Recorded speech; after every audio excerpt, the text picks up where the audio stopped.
Here's how you can make Daal Puri. So I grew up eating roti, but I also grew up eating Daal Puri from my local Trini and Guyanese restaurants, but I don't know how to make it, so I need some help from my buddy Chef Dev. First step, boil the dal. Turmeric, salt. When the grain breaks down like this, you're good to go. Strain all the water out of that dal. All-purpose flour into a bowl, baking powder, salt, sugar. Slowly incorporate warm water until it comes together. You want to cover this with some oil and let it rest. Give this another knead until it's smooth. You know how my mom usually does it? She pretend you're the dough.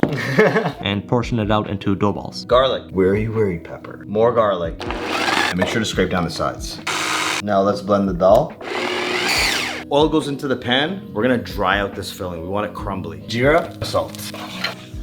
This is the texture we're looking for. Ooh, it's hot. Let's let this mixture cool off. So we take our loy, our dough ball, extend it, get a little bit of flour on it, take this beautiful ground dal mixture that we have, get that in there, seal it up. Now we are going to roll it out. A little bit of oil. Hiya! Daal Puri! This is so exciting, man. You bring the culture out in me. You know how beautiful that is, bro? That's so sweet. Little kiss of oil on this side.